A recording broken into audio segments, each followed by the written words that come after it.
पिछले वीडियो में हमने देखा था होल्डिंग एंड सब्सिडरी कंपनीज़ के बारे में कि ऐसी कंपनी होल्डिंग कंपनी कहलाती है जो किसी अन्य कंपनी के समस्त अंश या अधिकतर मताधिकार अंशों को क्रय कर लेती है। तो खरीदने वाली कंपनी होल्डिंग कंपनी और जिसके अंश खरीदे जाते हैं उसे हम सब्सिडरी कंपनी या सहायक कंपनी कहते हैं। इसके खाते बनाते समय हमें जो चीज़ ध्यान रखनी है अंतिम खाते संबंध में, वो हमको ध्यान रखनी है कि हालांकि सुधारी कंपनियों के अंशधारियों का हित सहायक कंपनी में उसके विनियोग की सीमा तक ही सीमित होता है, किंतु यदि सहायक कंपनी से संबंधित सूचनाएं सूत्रधारी कंपनी के वित्तीय विवरणों के साथ अलग से दिखाए जाते हैं तो ये उसके वित्तीय विवरणों का स्पष्ट चित्र प्रस्तुत नहीं करता। अतः आवश्यक है कि होल्डिंग कंपनी और सब्सिडरी कंपनी एक एकीकृत चिट्ठा एवं लाभानी खाता तैयार करे, जिसके पीछे प्रमुख धारणा ये होती है कि सूत्रधारी कंपनी एवं उसकी सभी सहायक कंपनियां एक समूह के रूप में काम कर रही हैं, एक व्यवसायिक इकाई की भांति कार्य कर रही है। इसलिए उन सब की स्थिति एकदम क्लियर हमको सामने दिखनी चाहिए। हालांकि अलग अलग वैधानिक अस्तित्व रखती है, लेकिन होल्डिंग कंपनी लिए चूँकि उनका भी एक रोल प्ले करती है तो हमें इसके लिए सारे खातों को हम कंसोलिडेटेड करके बनाते हैं। उसमें पहला जो इसमें यहाँ पढ़ेंगे वो पढ़ेंगे कंसोलिडेटेड बैलेंस शीट। उसमें भी हम पढ़ेंगे होली ओन्ड सब्सिडरी कंपनी, यानी ऐसी होल्डिंग कंपनी जिसका संपूर्ण स्वामित्व है कंपनी पर, सहायक कंपनी पर संपूर्ण जिसका स्वामित्व है, उस कंपनी में हम कैसे एकीकृत चिट्ठा या कंसोलिडेटेड बैलेंस शीट बनाएंगे। इसमें सूत्रधारी कंपनी में जिन जिन चीज़ों की हमें गणना करनी होगी उसमें पहला है अंश अधिग्रहण से पूर्व एवं अंश अधिग्रहण के पश्चात के लाभों की गणना। सूत्रधारी कंपनी द्वारा सहायक कंपनी के अंश जिस वित्तीय वर्ष में खरीदे जाते हैं या जिस तिथि को खरीदे जाते हैं उस तिथि से पिछले जितने भी अवितरित लाभ हैं वो हमारे अंश अधिग्रहण से पूर्व के लाभ कहलाएंगे, और अंश खरीदने के पश्चात की अवधि के जो लाभ होंगे वो हमारे अंश अधिग्रहण के पश्चात के लाभ कहलाएंगे। यदि अंशों का क्रय वित्तीय वर्ष की प्रथम तिथि को ही कर लिया गया है तो करंट ईयर के समस्त प्रॉफिट हमारे अंश अधिग्रहण के पश्चात के कहलाएंगे, और यदि अंतिम तिथि को खरीदा गया है तो समस्त लाभ हमारे अंश अधिग्रहण के पूर्व के कहलाएंगे। लेकिन यदि क्रय वर्ष के मध्य किया गया है तो क्रय की तिथि के आधार पर करंट ईयर के प्रॉफिट को भी पूर्व और पश्चात यानी प्री और पोस्ट एक्विजिशन के अंदर बांटा जाएगा कि कितनी अवधि के लाभ हमारे प्री एक्विजिशन है और कितनी अवधि के लाभ हमारे अंश अधिग्रहण के पश्चात के हैं। अंश अधिग्रहण के पूर्व के लाभों को सहायक कंपनी की शुद्ध मूल्य यानी नेटवर्थ के अंदर शामिल करके दिखाया जाता है, जबकि पश्चात के लाभों को एकीकृत लाभ में दिखाया जाता है। अब हम देखेंगे कि हम नेटवर्थ की गणना, शुद्ध मूल्य की गणना किस प्रकार करते हैं। तो सहायक कंपनी की शुद्ध मूल्य नेटवर्थ की गणना के लिए सबसे पहले हम लेते हैं paid up share capital of subsidiary company, सहायक कंपनी की प्रदत्त पूंजी। इसमें हम ऐड कर देंगे opening balance of capital reserve, opening balance of revenue reserve, opening balance of statement of P&L। यदि ये पॉजिटिव है, यदि लाभ है तो उसको ओपनिंग बैलेंस हम ऐड कर देंगे। इसके अलावा यदि अवधि के मध्य में आपने अंश खरीदे हैं तो प्री एक्विजिशन ट्रेडिंग प्रॉफिट जो है वो भी इसके अंदर जोड़ के दिखा देंगे।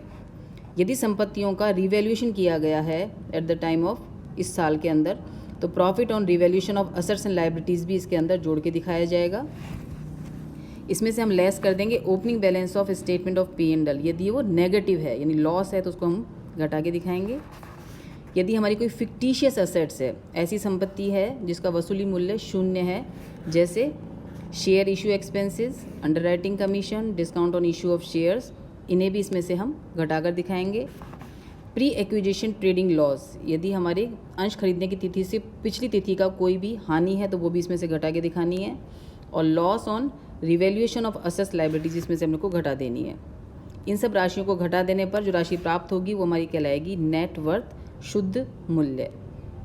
इस शुद्ध मूल्य की तुलना हम करते हैं कॉस्ट ऑफ इन्वेस्टमेंट से, यानी कितने रुपए में अंशों को खरीदा है होल्डिंग कंपनी ने, उस लागत से इसकी तुलना की जाती है, और इसका अंतर गुडविल, कॉस्ट ऑफ कंट्रोल या फिर कैपिटल रिजर्व निकलता है। यानी हम जो नेटवर्थ है उसकी तुलना करेंगे हम कॉस्ट ऑफ इन्वेस्टमेंट से। यदि कॉस्ट ऑफ इन्वेस्टमेंट ज़्यादा है और नेटवर्थ कम है तो डिफरेंस गुडविल या कॉस्ट ऑफ कंट्रोल कहलाएगी, और यदि हमारी नेटवर्थ ज़्यादा है हमारी इन्वेस्टमेंट की कॉस्ट से तो जो अंतर है वो हमारा कैपिटल रिजर्व यानी पूंजीगत संचय कहलाता है। तो ये राशि हम तुलना करके निकालेंगे। इसमें गुडविल हम दिखाएंगे असेट साइड और कैपिटल रिजर्व को हम दिखाएंगे लायबिलिटीज़ साइड। इसको हम यदि फार्मूले के रूप में देखें, यानी कोई फार्मूले के रूप में यदि देखें तो हमारा फार्मूला बन जाता है गुडविल का या कॉस्ट ऑफ कंट्रोल का, कॉस्ट ऑफ इन्वेस्टमेंट यानी कितने रुपए में अंशों को क्रय किया गया है माइनस नेटवर्थ, और कैपिटल रिजर्व का फार्मूला हो जाएगा हमारा net worth minus cost of investment, यानी होल्डिंग कंपनी ने कितने रुपए में सब्सिडरी कंपनी के अंशों को खरीदा है उससे हम तुलना करेंगे नेटवर्थ की। डिफरेंस हमारा यदि गुडविल है तो असेट साइड दिखाया जाएगा, कैपिटल रिजर्व है तो हमारा रिजर्व एंड सरप्लस में शामिल करके दिखाएंगे। तीसरी चीज़ जो हम निकालेंगे वो होती है हमारी कंसोलिडेटेड प्रॉफिट, एकीकृत लाभ। इसको निकालने के लिए हम सबसे पहले ले लेंगे opening balance of statement of P&L of holding company, यानी होल्डिंग कंपनी के स्टेटमेंट ऑफ P&L। P&L का ओपनिंग बैलेंस क्या है, इसमें ऐड कर देंगे करंट ईयर का होल्डिंग कंपनी का प्रॉफिट, और इसमें ऐड कर देंगे सब्सिडरी कंपनी के पोस्ट एक्विजिशन प्रॉफिट में होल्डिंग कंपनी का हिस्सा, share in post acquisition profit of subsidiary company इसमें जोड़ देंगे। तो तीनों राशि का योग हमारा कंसोलिडेटेड प्रॉफिट कहलाएगा, जिसको भी हमको रिजर्व सरप्लस में शामिल करके दिखाना है। अब हम एक क्वेश्चन लेकर देखते हैं इसको सॉल्व कैसे करेंगे। तो मैंने यहाँ पे एक क्वेश्चन लिया है जिसमें एच लिमिटेड ने एस लिमिटेड के सभी अंश यानी सारे अंश इसने 1 अप्रैल 2018 को क्रय कर लिए हैं। दोनों कंपनियों के चिट्ठे 31 मार्च 2019 को निम्न प्रकार थे। चूँकि वर्ष की पहली तिथि को क्रय कर लिए गए हैं तो हमारे संपूर्ण लाभ जो होंगे वो हमारे पोस्ट एक्विजिशन प्रॉफिट कहलाएंगे। ध्यान रखते हुए हमको क्वेश्चन सॉल्व करना है। अन्य सूचनाएं इस प्रकार हैं, इसमें आपको होल्डिंग और सब्सिडरी कंपनी की आपको शेयर कैपिटल दे रखी है, जनरल रिजर्व का बैलेंस दे रखा है, P&L दे रखा है। नॉन करंट लायबिलिटीज़ की सूचना प्रश्न में नहीं है। करंट लायबिलिटीज़ में हमको ट्रेड पेएबल दे रखे हैं। असेट्स में नॉन करंट एसेट्स है, सन्ड्री एसेट्स इसमें दोनों की दे रखी है, और इन्वेस्टमेंट दे रखे हैं। होल्डिंग कंपनी ने सब्सिडरी कंपनी के अंश 1200 अंश 2 लाख रुपए में क्रय किया, यानी कॉस्ट उसकी 2 लाख रुपए है। और 1 अप्रैल 2018 को 12,000 रुपये का क्रेडिट शेष था एस लिमिटेड का, यानी ओपनिंग बैलेंस ऑफ P&L दे रखा है हमको 12,000 रुपये।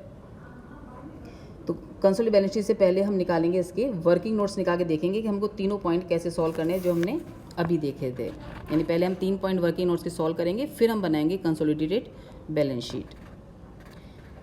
वर्किंग नोट से सबसे पहले सॉल्व करेंगे हम calculation of net worth of S limited, यानी सहायक कंपनी की हम नेटवर्थ शुद्ध मूल्य की हम सबसे पहले गणना करेंगे। तो हम ले लेंगे paid up equity capital of subsidiary company, calculation of net worth of S limited यानी सब्सिडरी कंपनी की नेटवर्थ की गणना। इसमें हम ले लेंगे paid up equity share capital,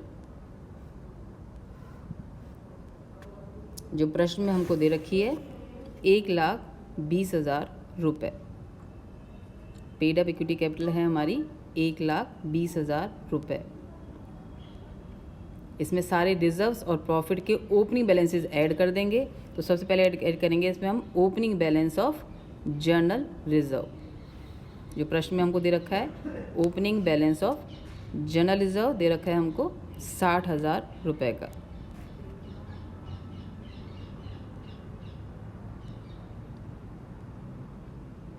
इसमें ऐड कर देंगे opening balance of statement of P&L, जो हमको अन्य सूचनाओं में दे रखा था, जो बैलेंस था हमारा 12,000 रुपये। तीनों को जोड़ देंगे तो हमारी नेटवर्थ आ जाएगी, क्योंकि अन्य किसी समायोजन की सूचना प्रश्न में नहीं है, अन्य कोई एडजस्टमेंट की सूचना नहीं है। तो इन तीनों का टोटल हमारा हो जाएगा नेटवर्थ, जो आ जाएगा हमारा 1,92,000।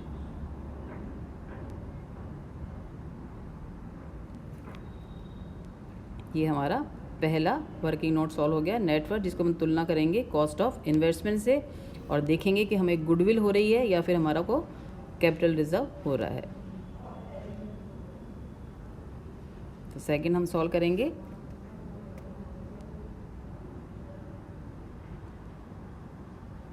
यहाँ पे कॉस्ट दे रखी है हमको, उसने क्रय किया है होल्डिंग कंपनी ने उसके अंशों को 2 लाख रुपए में। तो हम 2 लाख रुपए से तुलना करेंगे नेटवर्थ 1,92,000 की। तो यहाँ पे हमारी नेटवर्थ कम है और कॉस्ट ऑफ इन्वेस्टमेंट हमारे ज़्यादा है, यानी हमने एक्स्ट्रा पैसा दिया है, तो ये हमारा हो जाएगा गुडविल। तो सेकंड पॉइंट निकालेंगे हम कैलकुलेशन ऑफ गुडविल और कैपिटल रिजर्व।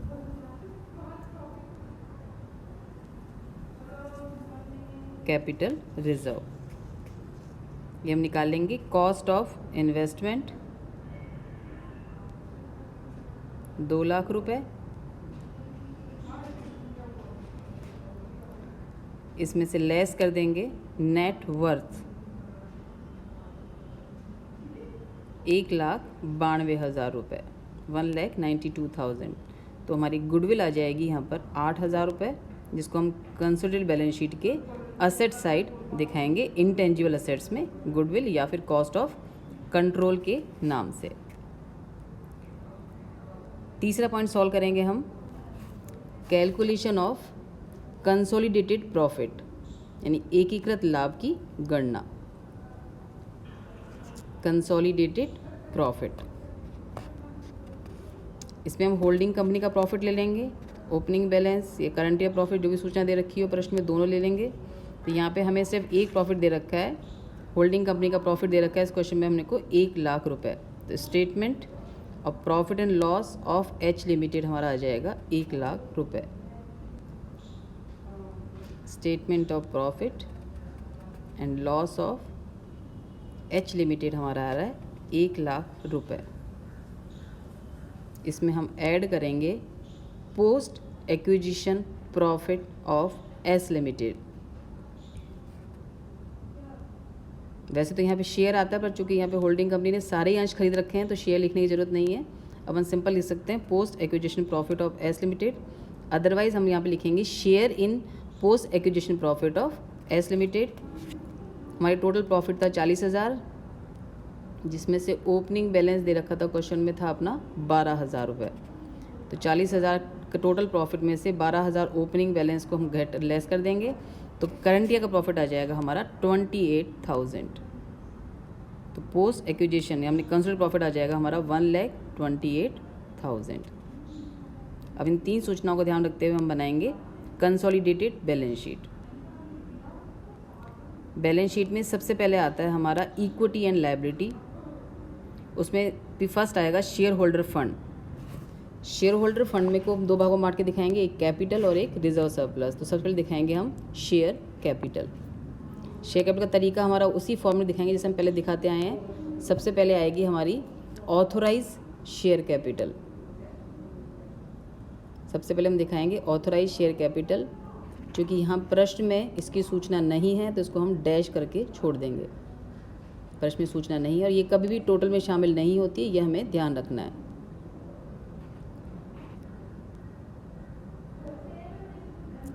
नेक्स्ट है हमारा issued and subscribed and fully paid up capital. चूँकि तीनों सेम है तो एक साथ दिखा देंगे सब। इशूड भी सेम है, उतना ही सब्सक्राइब हो गया, उतना ही अपना पेड अप है। तो issued and subscribe and paid up capital आ जाएगी हमारी, फुली पेड अप कैपिटल आ जाएगी हमारी।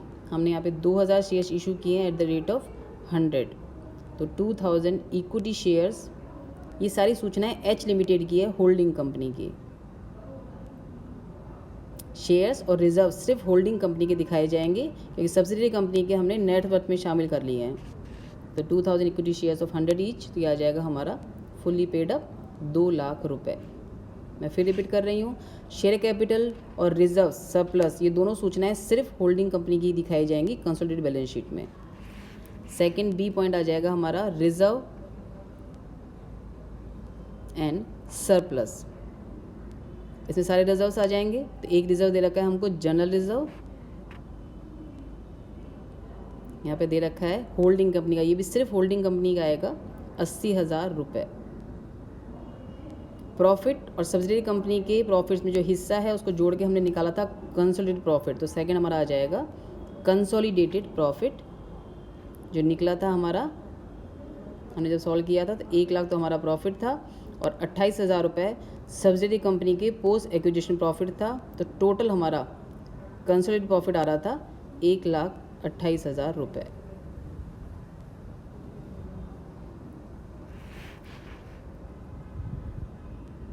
ये सूचनाएं आती हैं हमारी पहले शेयर होल्डर फंड में। सेकंड नंबर पे आता है हमारा नॉन करंट लायबिलिटीज़, जिसमें हम डिबेंचर्स या लॉन्ग टर्म लोन्स को दिखाते हैं। क्योंकि यहाँ प्रश्न में ऐसी कोई सूचना नहीं है तो इसको भी हम डैश करके छोड़ देंगे। कॉलम हमें मेन सारे शो करने हैं, चाहे सूचना प्रश्न में हो चाहे नहीं हो। थर्ड इन्फॉर्मेशन है हमारी करंट लायबिलिटीज़। करंट लायबिलिटीज़ में हमको ये ध्यान रखना है कि करंट असेट्स और करंट लायबिलिटीज़ होल्डिंग और सब्सिडरी दोनों की हमको जोड़ कर दिखानी है। तो जो ट्रेड पेएबल्स हैं हमारे वो दोनों होल्डिंग और सब्सिडरी, इसमें होल्डिंग के हैं 80,000, सब्सिडरी के हैं 60,000, तो टोटल जोड़ के दिखा देंगे हम 1,40,000 रुपये। इनका टोटल हमारा आ जाएगा 5,48,000, 5,48,000 रुपये। सेकंड हिस्सा बनेगा हमारा असेट्स का। असेट्स में भी पहला पॉइंट बनेगा हमारा नॉन करंट असेट्स, जिसको हम फिक्स असेट्स बोलते हैं। नॉन करंट असेट्स, इसमें आ जाएगा हमारा फिक्स असेट्स, इसको हम फिक्स असेट्स भी बोलते हैं। फिक्स असेट्स दो भागों में बटी हुई होती है हमारी, टेंजिबल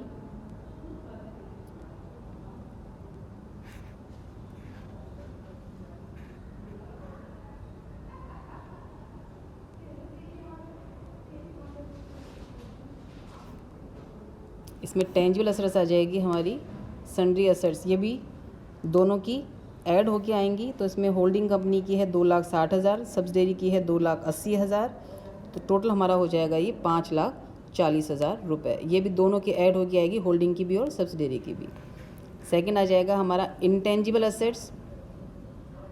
इसमें एक सूचना है, प्रश्न में हमने खुद ने सॉल्व की थी, वो थी हमारी गुडविल की। हमने गुडविल निकली थी हमारी, जब हमने कंपेयर किया था नेटवर्थ को कॉस्ट ऑफ इन्वेस्टमेंट से, तो गुडविल हमारी आ रही थी यहाँ पर 8,000 रुपये। सेकेंड पॉइंट दिखा देंगे इसका हम करंट असेट्स। करंट असेट्स की प्रश्न में कोई सूचना नहीं है तो इसको भी हम कर देंगे डैश। तो टोटल हमारा आ जाएगा 5,48,000, 5,48,000 रुपये। तो ये तरीका है हमारा कंसोलिडेटेड बैलेंस शीट बनाने का। थोड़ा सा मैं फिर ब्रीफ कर देती हूँ एक बार आपको। कंसोलिडेटेड बनाते समय हमारी शेयर कैपिटल और रिजर्व सरप्लस ये हमारे सिर्फ होल्डिंग कंपनी के आएंगे। Current assets, fix assets, current liability ये हमें होल्डिंग और सब्सिडरी की जोड़ के दिखानी है। कंसोलिडेटेड प्रॉफिट, गुडविल ये आइटम्स हमको अपने इक्वेशन के अकॉर्डिंग, जैसे मैंने बताया था वैसे इक्वेशन आप पहले सॉल्व करेंगे, उससे हमारा निकलेगा कंसोलिडेटेड प्रॉफिट, जिसमें होल्डिंग कंपनी का प्रॉफिट आ जाएगा पूरा और सब्सिडरी कंपनी में होल्डिंग कंपनी का हिस्सा आ जाएगा पोस्ट एक्विजिशन प्रॉफिट में। गुडविल या कैपिटल रिजर्व को भी हम नेटवर्थ से तुलना करके निकालेंगे कि आपके नेटवर्थ की तुलना करेंगे कॉस्ट ऑफ इन्वेस्टमेंट से। ये हमारा कॉस्ट ऑफ इन्वेस्टमेंट ज़्यादा है तो गुडविल निकलेगी, उसको हम दिखाएंगे असेट साइड। यदि हमारी नेटवर्थ ज़्यादा है, कॉस्ट ऑफ इन्वेस्टमेंट कम है, तो डिफरेंस हमारा निकलेगा कैपिटल रिजर्व, जिसे हम रिजर्व्स एंड सरप्लस में शामिल करके दिखाएंगे। तो इस तरह से हमने निकाली थी कैलकुलेशन ऑफ नेटवर्थ, जिसमें कैपिटल में हमने सारे ओपनिंग बैलेंसेज ऐड किए थे। सब्सिडरी कंपनी की कैपिटल, सब्सिडरी कंपनी के ओपनिंग बैलेंसेज आएंगे। ध्यान रखना ये सब्सिडरी कंपनी, सहायक कंपनी की सारी सूचनाएं होंगी इसमें। कैपिटल, उसका ओपनिंग प्रॉफिट, उसके ओपनिंग रिजर्व्स और जितनी भी सूचनाएं हैं वो रिवैल्यूएशन की सूचना है तो उसका प्रॉफिट आ जाएगा, ऐड हो जाएगा, लॉस आपका लेस हो जाएगा। नेटवर्थ निकलेगी। सेकेंड नेटवर्थ की तुलना करके हम निकालेंगे गुडविल और कैपिटल रिजर्व। ये हम सेकेंड पॉइंट सॉल्व करेंगे जैसे हमने यहाँ पे सॉल्व किया था अभी, यानी कॉस्ट ऑफ इन्वेस्टमेंट को कंपेयर करके निकालेंगे नेटवर्थ से, डिफरेंस हमारी गुडविल है या फिर हमारा कैपिटल रिजर्व है। और तीसरा जो पॉइंट सॉल्व करेंगे वो है हमारा कंसोलिडेटेड प्रॉफिट। इसमें होल्डिंग कंपनी के सारे प्रॉफिट्स आ जाएंगे। ये 3 पॉइंट ही मेन है, ये आपको हर क्वेश्चन में सॉल्व करने होंगे, यानी नेटवर्थ, गुडविल या कैपिटल रिजर्व की कैलकुलेशन और कंसोलिडेटेड प्रॉफिट, ये आपको हर क्वेश्चन में निकालनी है। तो ये 3 पॉइंट तो आपको एवरी क्वेश्चन में सॉल्व करने ही करने हैं। कंसोलिडेटेड प्रॉफिट में हमारी होल्डिंग कंपनी के सारे लाभ आ जाएंगे, करंट ईयर के प्रॉफिट। उसके बाद इसमें ऐड कर देंगे हम सब्सिडरी कंपनी में होल्डिंग कंपनी का पोस्ट एक्विजिशन प्रॉफिट में हिस्सा। तो इस तरीके से हमें कंसोलिडेटेड बैलेंस शीट बनानी है होल्डिंग